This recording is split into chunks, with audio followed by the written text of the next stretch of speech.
Hello, English 1 students. Welcome to ROC for the second 6 weeks.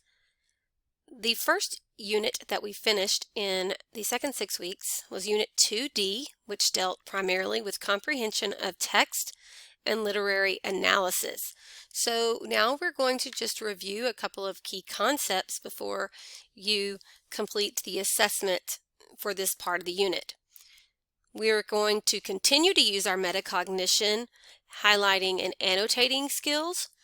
So you will see that the annotation guide has been embedded into the assessment when you take it, but we know that good readers are thinking about what they're reading. They're asking questions and they're noting what that is.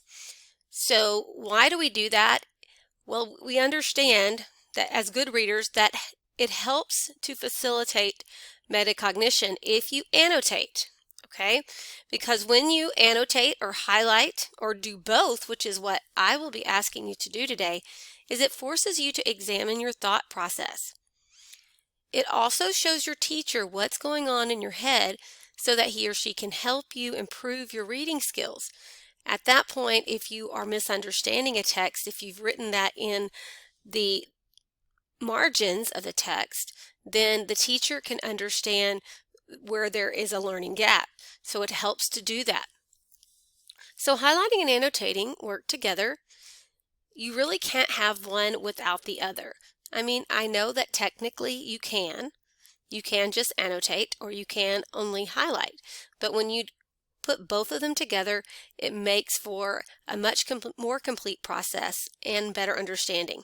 So you need to understand that we're going to do lots of highlighting and annotating this year because we will be showing our thought process. So highlighting occurs when you select specific texts that you find to be important. So if you highlighted the entire text, that would not be helpful. So it needs to be specific. This can be done using an actual highlighter or by underlining the text with a pen or a pencil.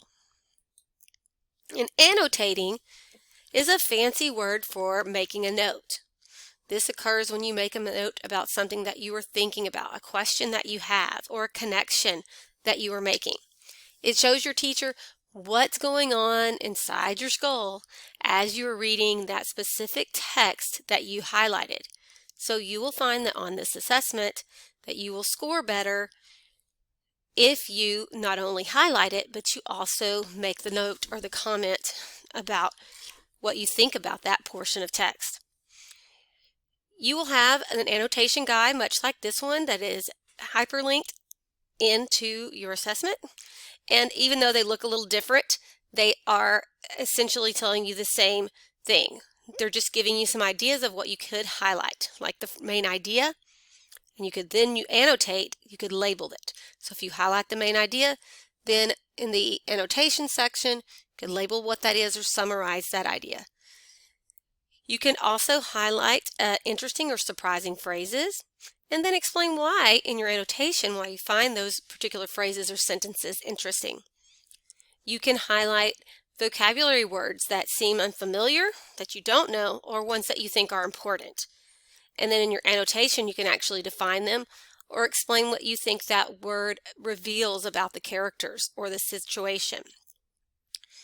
Anything that is a revelation moment, an aha moment, a light bulb moment, you can highlight and explain what it is that you just realized, or maybe it's something that the character just realized. Other things to highlight are important details that you see about the setting or the characters, or maybe the conflicts that are taking place in the story. And write down in your annotation then what you learn about the setting, characters, or conflict. Highlighting things that you find confusing or something that reveals something new is a good idea. And then maybe you can ask yourself a question. You don't feel burdened that you have to answer the question. You are just saying, I wonder why this is written this way, or I wonder why the character made this choice. Highlighting phrases and sentences that remind you of something outside of the story is called a text connection. And you can write down that connection in your annotation. Does it remind you of yourself or other people you know, or something from another text or something you've seen in the world? And then any time that you can create a picture in your mind or a visual, you can highlight that section and then you can draw that visual representation out to the side. All right, so you're going to be able to use this annotation guide as you go through. That is 30 points on the test for highlighting and annotating, so it is a big portion. The last part of Unit 2 dealt with analysis. And analysis is simply thinking about and considering how an author's choices affect the meaning of the text, how they have described their characters or described the setting, and how that will affect the overall meaning or the theme of that particular text. So, when we did this in class, we looked at the Scarlet Ibis and 11 as examples, and we looked at different parts of those texts. We looked at how the story gave us a message about life, a theme that anyone can relate to. That's what universal means. So we were looking at how all of the events in the story and the characters in the story were all present to reveal a message to us about life or the world in general. Another element you might want to consider is characterization, which is simply how that character's personality is revealed in the story. So details that the author chooses to reveal that character's personality. Imagery is the way that an author uses descriptive language that appeals to one or more of our senses, which allows us to feel like we're a part of the story, and it makes it more realistic. We can see it, smell it, hear it, taste it, and touch it.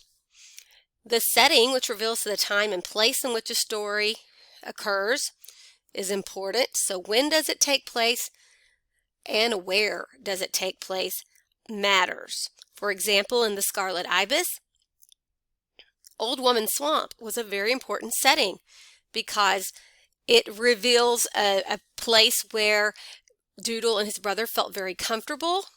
But so it was a time of great joy, but then it was also the source of much sorrow in the fact that Doodle died there. So it was an important setting, and it has created a mood in that particular text.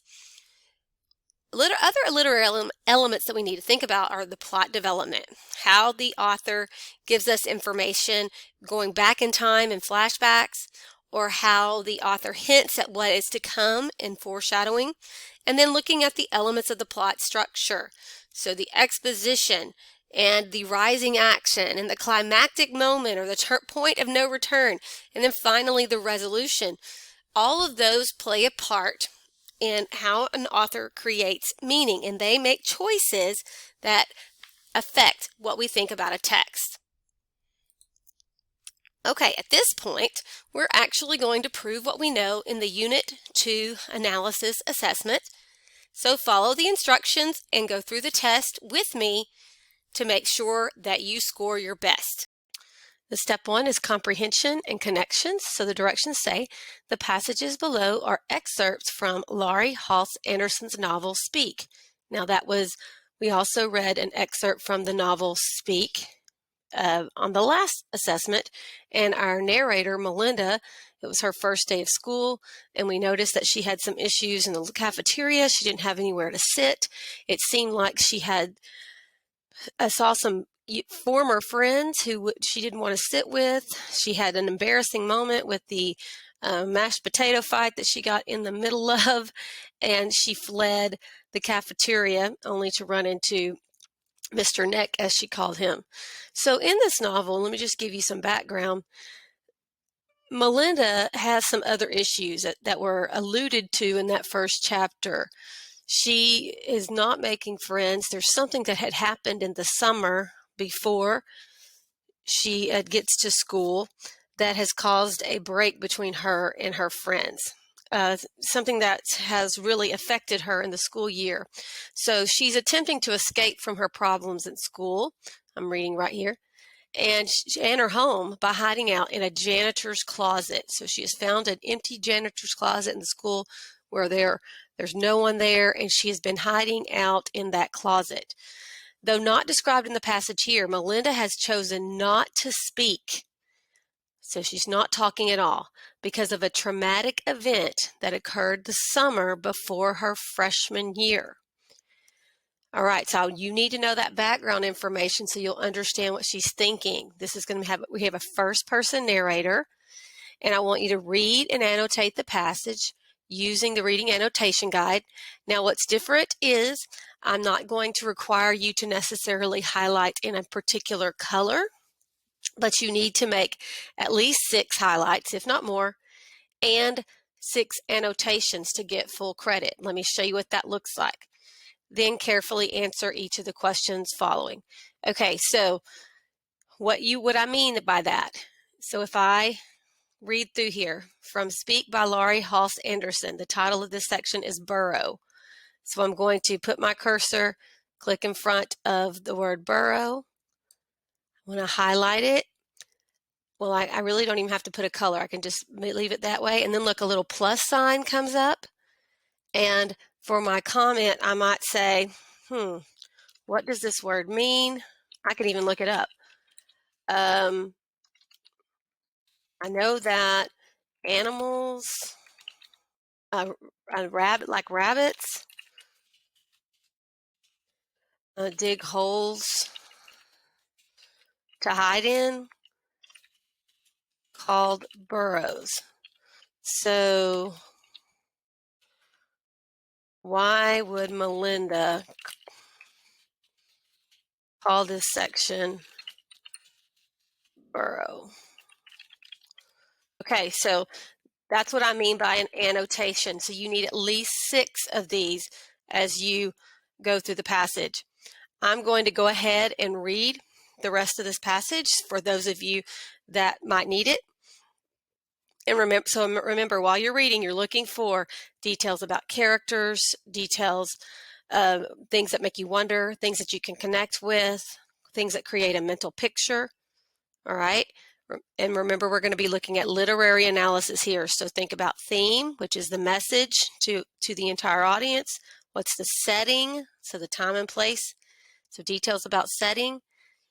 Imagery, that words and descriptions that cause pictures to be created in our mind all the time as we're reading it. Okay, so I'm going to cancel this one really quickly, but you're going to make 6 of those. I'm going to read it fast so that you can get through and get ready to get going with your test. Okay, so again, what you do is you put your cursor in front, press down. As you drag it across, you go to the plus sign. Okay, from Speak by Laurie Halse Anderson, Burrow. It is an old janitor's closet that smells like sour sponges. The back wall has built-in shelves filled with dusty textbooks and a few bottles of bleach.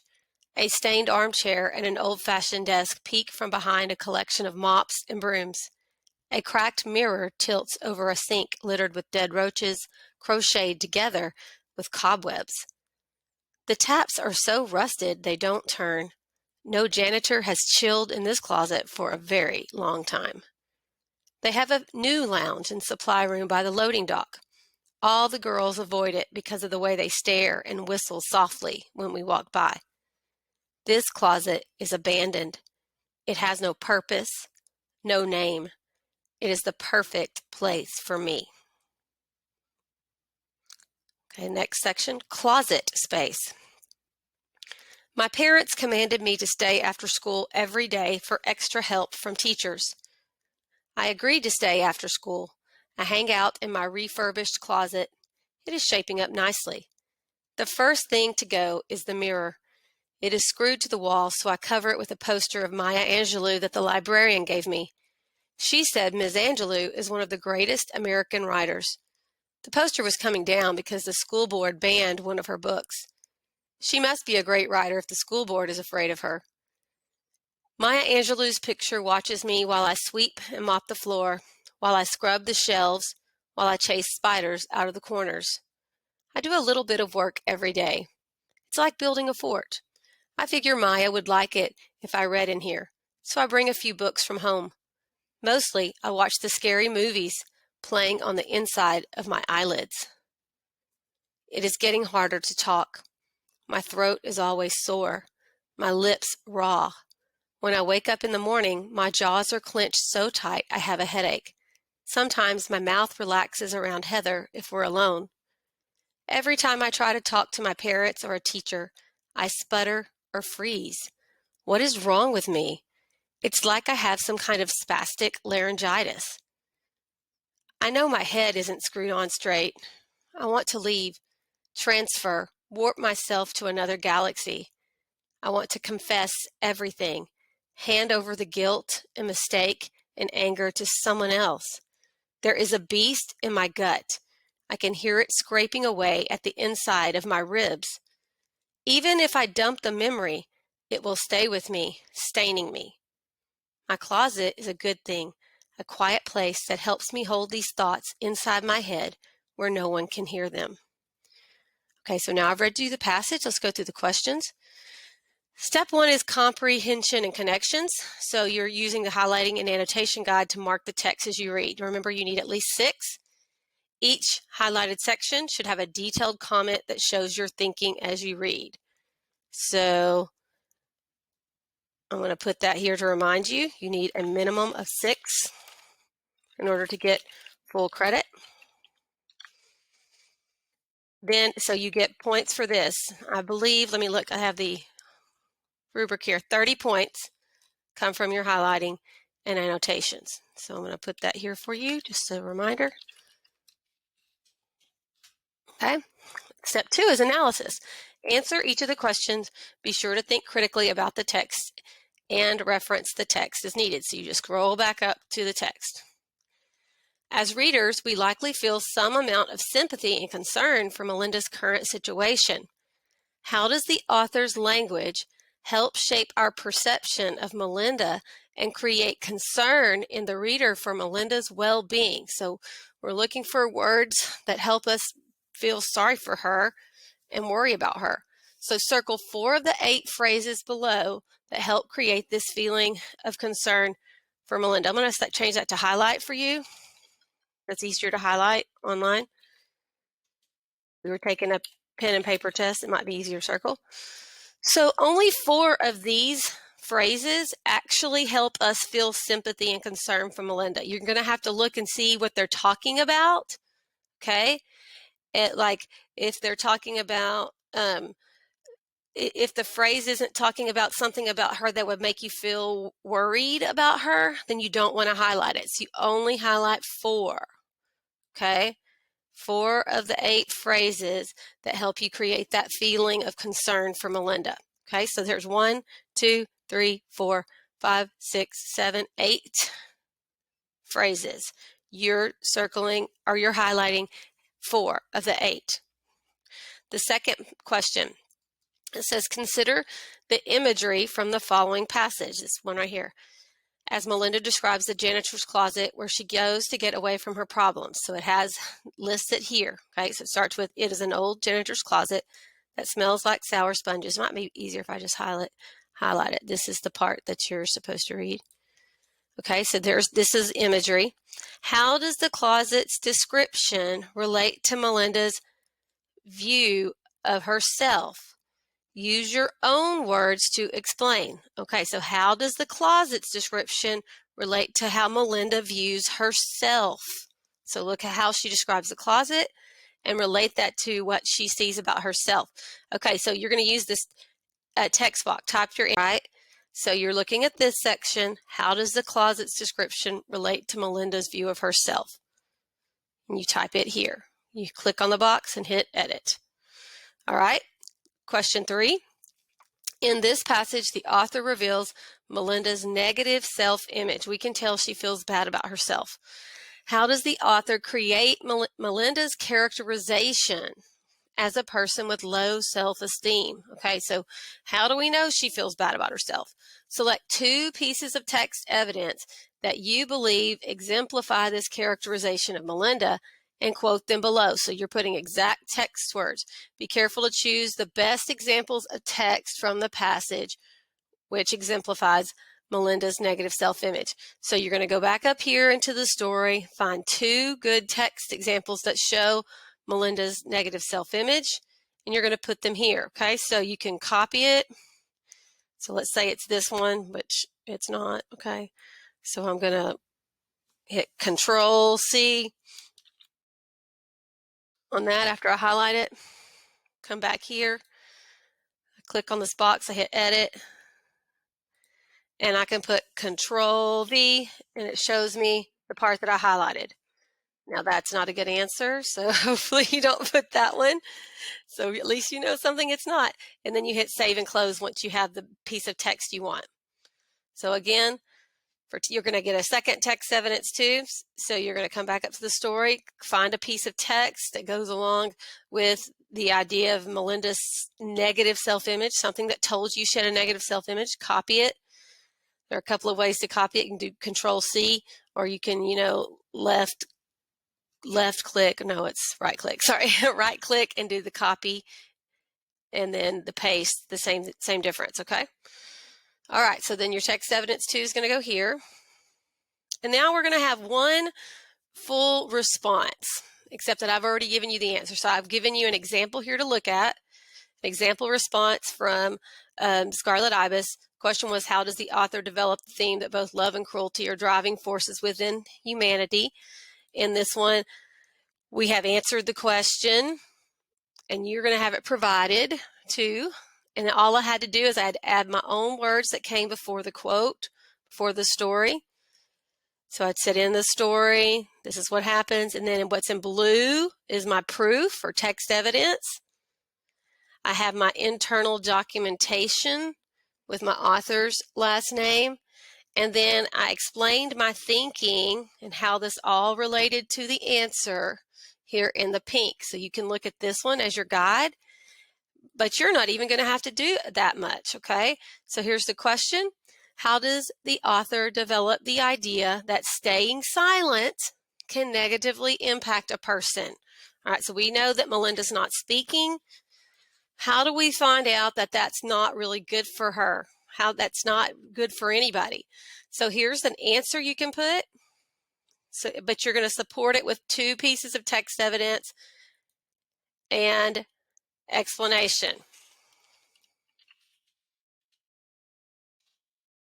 I'll add that so you don't leave it off. So here's the answer. Through Melinda's thoughts, the author suggests that silence about a traumatic event creates negative, harmful feelings. Can you find proof of that? That she has negative, harmful feelings about herself. And then you're going to explain it, and you'll do that right here. Then, if you want to take a look at how you're going to be scored, I'll pop this down so it's not in your way. I'm going to use this to mark your answers. This also has the highlighting and annotation guide of things that you might highlight. That's worth 30 points. The step 2 analysis question, the first one you come to for the correct phrases, each phrase is worth 5 points. Question 2 is worth 10 points. Question 3 is worth 20, where you get your text evidence, and question 4 is worth 20. Okay, so that is the assessment. You need to work on that today.